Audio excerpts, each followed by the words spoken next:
शरण गुरु के detail class में आप लोगों का स्वागत है। मैं डॉक्टर प्रकाश मिश्रा। आज मैं नीति श्लोका के बाकी श्लोकों को पढ़ाने जा रहा हूँ। पिछले क्लास में मैंने 1 से लेकर 5 तक श्लोक पढ़ाया था। 5 के बाद श्लोकों को मैं पढ़ाने जा रहा हूँ। तो नीति श्लोक का मतलब हो गया कि नीति का श्लोक मतलब जो हम लोग के दैनिक जीवन में जीने के लिए जो नीति चाहिए, तो वही नीति श्लोका में वर्णित है। तो हम लोग देखेंगे पहला श्लोक आपका है नीति श्लोक। पहला श्लोक आपका कहता है, एक बार रिविजन भी हम लोग कर लेंगे तो बेहतर होगा कि पहला श्लोक कहता है कि यस्य कीर्ति न विघ्नन्ति शीतम उष्णम भयम रते समृद्धि असमृद्धि वा स वै पंडित उच्यते। तो कहता है कि यश कृत्य, नहीं कहता है कि यश कृत्य जिसके कृत्य कार्य जो है शीतम, मतलब शीत का मतलब हो गया कि आपका शीत में, गर्मी में, भय में, समृद्धि का मतलब हो गया आपका कि वह समृद्धि और असमृद्धि में वह जो है विघ्न को नहीं डालता है। उन्नति और अवनति, मतलब समृद्धि और असमृद्धि का मतलब हो गया उन्नति और अवनति। कहने का मतलब है कि समाज में जब हम अच्छे व्यवहार में रहते हैं तो हमारी उन्नति होती है, और जब हम बुरे व्यवहार की तरफ बढ़ते हैं तो इसको अवनति कहते हैं। तो कहता है कि जिसमें विघ्नों को नहीं डालता है वही व्यक्ति जो है पंडित है। तो पिछले क्लास में हमने बताया था कि पंडित का मतलब हो गया कि पंडा अस्ति इति पंडितः, मतलब जिसके पास बुद्धि है वही पंडित है। अब हम लोग चलेंगे दूसरे श्लोक में। पिछले क्लास में हमने ये सब बताया था कि जिनके कर्मों को सर्दी गर्मी भय आनंद उन्नति अवनति में बाधा नहीं डालते उन्हें क्या कहते हैं? तो पंडित कहते हैं। पंडित का मतलब हो गया विद्वान कहते हैं। अब हम लोग चलेंगे दूसरे श्लोक में। चले दूसरा श्लोक कहते हैं तत्वज्ञ सर्वभूतानां योगज्ञ सर्वकर्मणां उपायज्ञ मनुष्याणां नरः पंडितः उच्यते। पिछले क्लास में मैंने बताया था कि किसी भी श्लोक के 4 खंड हो गए, 4 भाग हो गए। तो कहता है कि तत्वज्ञ, तत्व का मतलब हो गया आत्मा। तत्वज्ञ, तत्वम जनाति इति तत्वज्ञ, ये आपका उपपद समास है।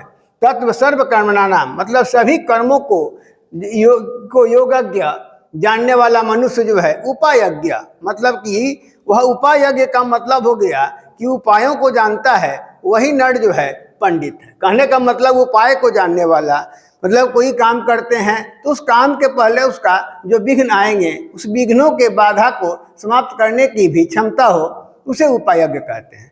तो अब यहाँ कहता है कि किसके तत्व को जानने वाले व्यक्ति पंडित कहलाता है? किसके तत्व को? सर्वभूताना, सभी जीवों के, सभी कर्मों के, सभी कर्म में योग को जानने वाला क्या कहलाता है? तो पंडित कहलाता है। अब हम लोग चले तीसरे श्लोक में। तो तीसरा श्लोक कहता है अनाहुत प्रविशते अपृष्टो बहुभाषते विश्वसीति मूढ़ चेता नराधम। नर प्लस अधम, नर प्लस अधम नराधम। तो नराधम किसे कहते हैं? नरों में अधम किसे कहते हैं?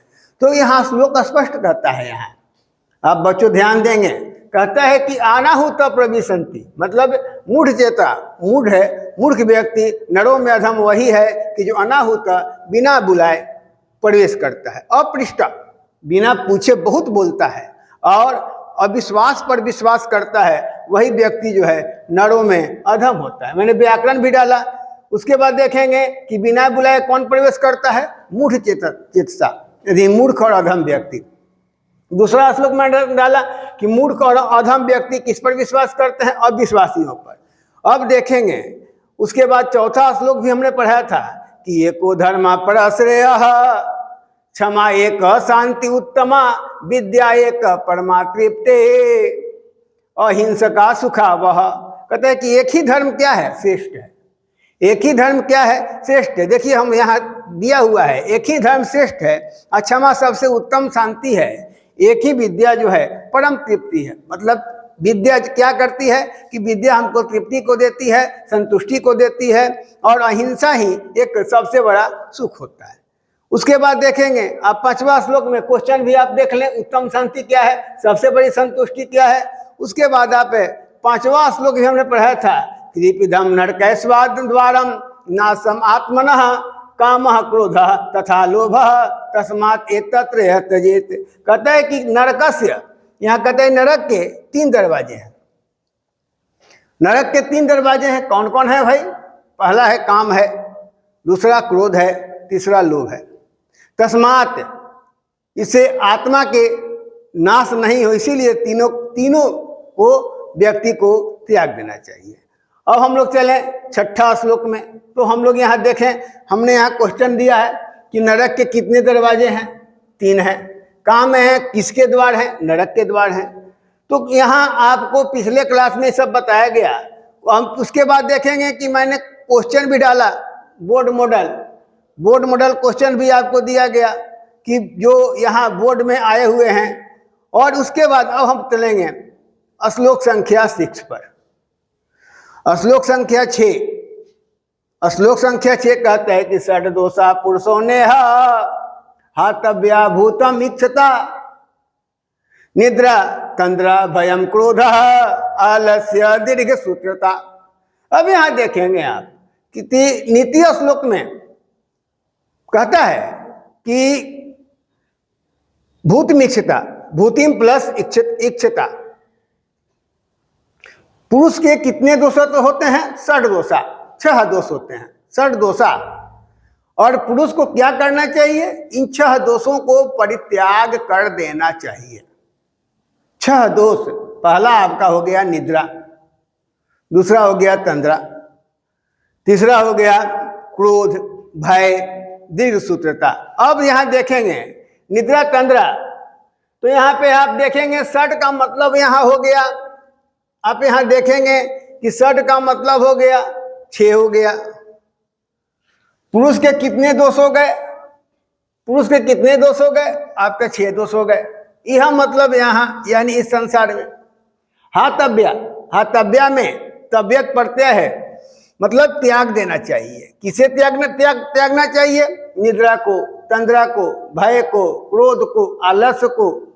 फिर कहता है इच्छता मतलब चाहने वाला, अधिक सूत्रता, किसी कार्य में देर तक लगे रहना।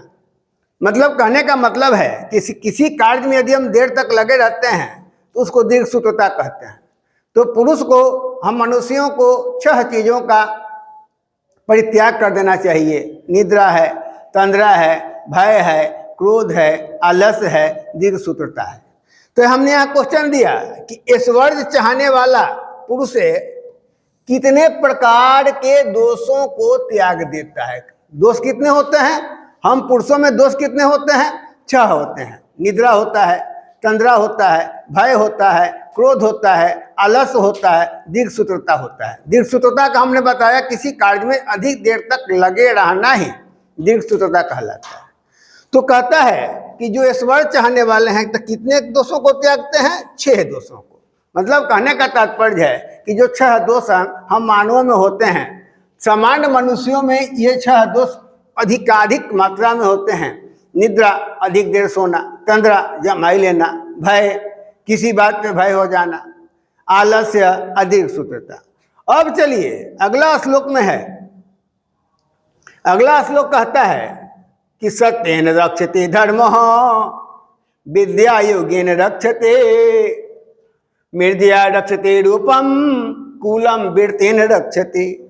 कहता है कि अब किसकी रक्षा किससे होती है? किसकी रक्षा किससे हम करेंगे? तो अब यहाँ कहता है कि सत्येन, कहता है कि सत्येन, सत्य से। अब यहाँ देखेंगे कि सत्येन रक्षते धर्म। अब यहाँ देखेंगे बाबू कि अब कहता है कि सत्येन रक्षते धर्म, यानी कहता है कि सत्येन, सत्य से रक्षते, रक्षा होती है विद्या की। विद्या की रक्षा किससे होती है? सच बोलने से, सत्य बोलने से। योगेन रक्षते रूपम और मृदया रक्षते कुलम वीरतेन रक्षते।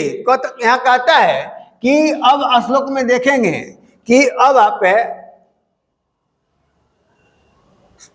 सत्येन का मतलब सत्य से, रक्षते मतलब रक्ष, योगेन अभ्यास, अभ्यास, वीरतेन आचरण।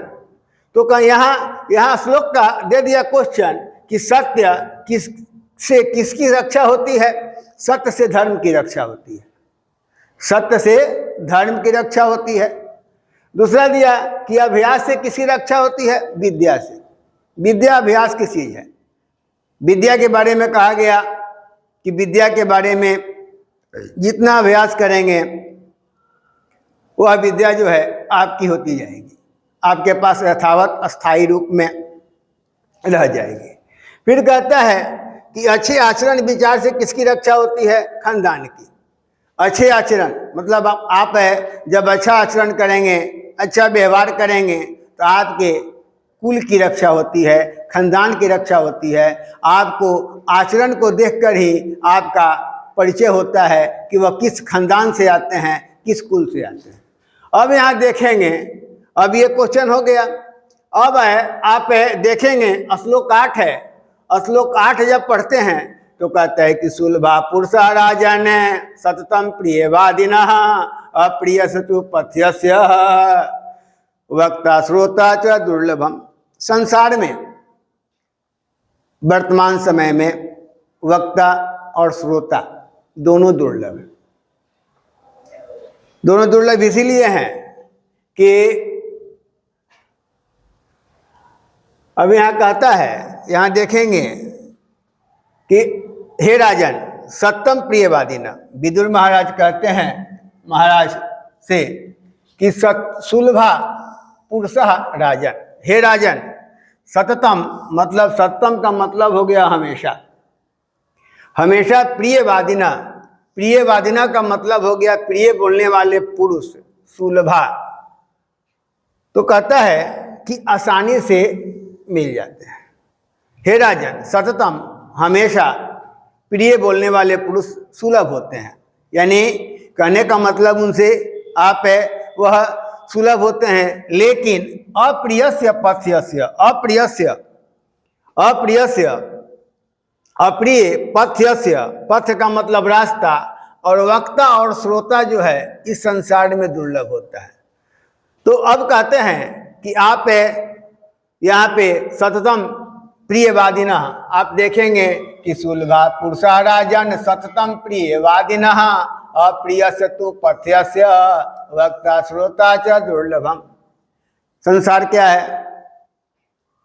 संसार में जब हम मनुष्य जन्म लेते हैं तो मनुष्य को मधुर भाषी होनी चाहिए, प्रिय बोलना चाहिए। तो यहाँ बताया गया कि प्रिय बोलने वाले, मधुर बोलने वाले जो है सुलभ होते हैं, और अप्रिय बोलने वाले वक्ता और श्रोता जो है। अब देखेंगे यहाँ हमने क्वेश्चन दिया, क्वेश्चन में देखेंगे किस प्रकार के व्यक्ति हमेशा मिल जाते हैं। किस प्रकार के व्यक्ति हमेशा मिल जाते हैं? हमेशा मिल जाते हैं प्रिय बोलने वाले। प्रिय बोलने वाले हर जगह होते हैं। आप प्रियवादी होंगे तो आपको वैसे लोग भी मिल जाएंगे। तो कहता है कि किस प्रकार के व्यक्ति जो है हमेशा मिल जाते हैं। सत्य और अप्रिय बोलने वाले व्यक्ति का मिलना क्या होता है? दुर्लभ होता है। सत्य और अप्रिय कहने का मतलब कि सत्य बोले और अप्रिय बोले वह व्यक्ति जो है इस संसार में क्या है? दुर्लभ है। तो अब कहा जाए कि सत्य और प्रिय बोलने वाले संसार में दुर्लभ हैं। नीति श्लोक का मतलब ही हो गया नीतिगत श्लोक, नीतिपूर्ण श्लोक। संसार में जीवन जीने की कला। जब संसार में हम जीवन जीते हैं तो कुछ नियम हैं, कुछ उसके जीने के लिए कुछ सत्य हैं।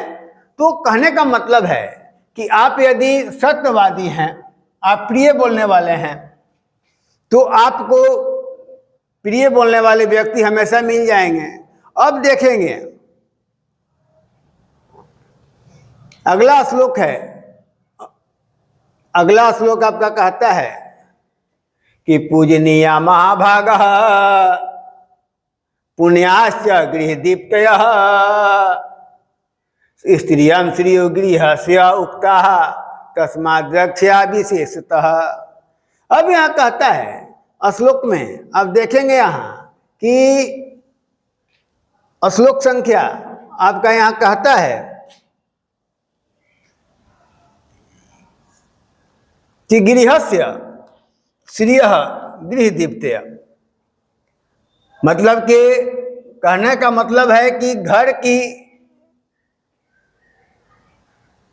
लक्ष्मी जो है, दीप्तः, घर की पुण्याश्च पुण्यः प्लश्च गृहस्य उक्ता तस्मात् रक्षया, गृह दीप्तया, घर को आलोकित करने वाली। तो गृह दीप्तया मतलब कि घर को आलोकित करने वाली स्त्री, महाभागः प्लश्च, तो कहता है कि महाभागः स्त्रियां क्या होती है, पूजनीय कही गई है, उक्ता वच प्लस का उक्ता, तस्मात् एत विशेष रक्षा भवन्ति, मतलब कहने का मतलब है कि स्त्रियों की रक्षा विशेष रूप से करनी चाहिए कि वही जो है घर को आलोकित करती है। तो यही श्लोक में कहा गया। अब देखेंगे उसके बाद आपका है, हमने क्वेश्चन भी दिया कि किसकी रक्षा विशेष रूप से होनी चाहिए, तो स्त्रियों की। किसकी रक्षा विशेष रूप से होनी चाहिए, स्त्रियों की। स्त्रियों को क्या क्या कही गई है, तो स्त्रियों को क्या क्या कही गई है, तो स्त्री क्या है, पुण्यमयी है। स्त्री क्या है, पुण्यमयी है, महाभाग्यशाली है और ममतामयी है। अब रही बात पुण्यमयी, महाभाग्यशाली और ममतामयी, स्त्रियों को इतने उपमाओं से सुशोभित किया गया कि जो स्त्रियां होती हैं वह पुण्यमयी होती हैं, महाभाग्यशाली होती हैं और ममतामयी होती हैं।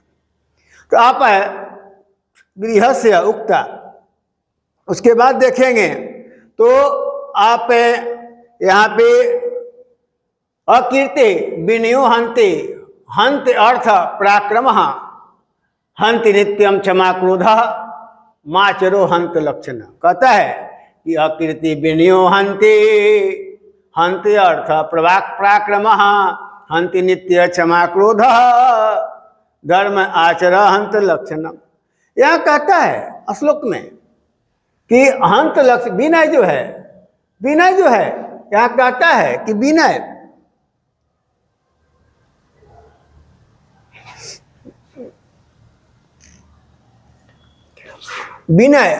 जो है अकीर्ति हंति, विनम्रता क्या करती है, अकीर्ति को मार देती है। पराक्रम क्या करता है, अनर्थ को दूर कर देता है। और क्षमा क्या करती है, क्रोध को समाप्त कर देती है। आचरण क्या करती है, अलक्षण को दूर कर देती है। इस श्लोक में बताया गया कि हमारे समाज में हमारे सारी चीजों की आवश्यकता है। तो यहाँ कहता है कि विनय जो है, विनम्रता, विनय जो है आप यहाँ दिए हैं, हंति प्लस अनर्थम, हंत अर्थम, क्रोधम प्लस आचार, क्रोध, यहाँ अकीर्ति का मतलब हो गया अपयश। तो कहता है कि विनय जो है अपयश को समाप्त कर देती है। विनम्रता, जिसको नम्रता कहें, विनम्रता कहें, वह क्या करती है, अपयश को समाप्त कर देती है। उसके बाद कहता है कि पराक्रम जो है अनर्थ को समाप्त कर देता है। पराक्रम का मतलब हो गया वीरता। वीरता में क्या है, वीर प्लस तल इक्वल टू वीरता। वीरता जो है अनर्थ को समाप्त कर देता है। अनर्थ का मतलब हो गया कि अनर्थ को समाप्त कर देता है। क्षमा नित्यम क्रोधम हंति, क्षमा जो है क्रोध को दूर कर देता है। आचार का मतलब क्या हो गया, आचरण जो है, अच्छा आचरण जो है अलक्षण को समाप्त कर देता है। तो आप यहाँ देखेंगे कि हम लोग यहाँ देखे कि ये अब हमने क्वेश्चन दिया है कि आप अपयश को कौन नष्ट करता है। हमने यहाँ प्रत्येक श्लोक में क्वेश्चन दिया बाबू, आप लोग देखेंगे सारा बोर्ड मॉडल है। तो अपयश को कौन नष्ट करता है, अपयश, आप विनयशीलता क्या करती है, अपयश को समाप्त कर देती है। हमारी जो विनयशीलता है, हमारी जो विनम्रता है, हमारे शरीर से अपयश को दूर कर देती है। क्रोध को कौन नष्ट करता है, क्रोध को कौन नष्ट करता है? तो क्षमा। कुलक्षण को कौन नष्ट कर देता है? कुलक्षण। दो शब्द होते हैं, एक लक्षण होते हैं, एक कुलक्षण होते हैं। लक्षण होते हैं उसको अच्छे में लिया जाता है, और कुलक्षण होते हैं जैसे कहते हैं विचार या कुविचार। तो एक कुलक्षण जो है होते हैं वह जो है आचरण को नष्ट, कुलक्षण को कौन नष्ट कर देता है? तो आपका यहाँ हो गया आचरण। तो अब यहाँ देखेंगे कि वीरता जो है, तो अब आपका यहाँ पे आया कि हमने कुछ एक पदेन भी क्वेश्चन आंसर दिया कि विदुर, महात्मा विदुर के द्वारा लिखा हुआ है ये नीति श्लोका। नीति श्लोक का मतलब हो गया नीतिगत श्लोक है, जो नीति से हम संसार में जीते हैं। विदुर, पहला क्वेश्चन है विदुर का अस्तित्व। विदुर कौन थे? विदुर कौन थे? तो मंत्रीवर थे। विदुर कौन थे? मंत्रीवर थे। मूढ़ चेता नराधम कस्मिन विश्वसिते। मूढ़, मूर्ख और अधम व्यक्ति तो अविश्वसेते। अविश्वसेते का मतलब क्या हो गया? अविश्वासियों पर। उत्तम शांति का कहता है कि उत्तम शांति क्या है? क्षमा। अब हम पूछते हैं कि क्षमा को उत्तम शांति क्यों कहते हैं? कहा गया है कि क्षमा एक वैसा व्यवहार है कि क्षमा यदि सब किसी में रहे तो वह कहीं भी जा करके रह सकता है और उसको कहीं भी परेशानी नहीं हो सकती है। फिर कहता है नरकस्य, नरक के कितने दरवाजे हैं? त्रिविधम। नरक के कितने दरवाजे हैं? काम है, क्रोध है और लोभ है। ये हमारा नरक के द्वार है। काम है और क्रोध और लोभ हमारे नरक के द्वार है। विद्या के न विद्या की रक्षा किसे होती है? योग से। विनय का हंति, विनम्रता को कौन, विनय को कह, विनय किसको मारता है? तो आप यहाँ देखेंगे अकीर्ति को। तो नीति श्लोक का, नीति श्लोक का मतलब ही हो गया नीतिगत श्लोक। अब हमने यहाँ एक पदेन भी कुछ दिया आंसर। आपका एक पदेन का मतलब हो गया एक पद में। आपके क्वेश्चन संस्कृत में भी आते हैं परीक्षा में, ध्यान दीजिएगा। आपके परीक्षा में एक पदेन भी संस्कृत में आते हैं जो लिखना पड़ता है। तो एक पदेन में हमने दिया, तो एक पदेन में देखेंगे कि आप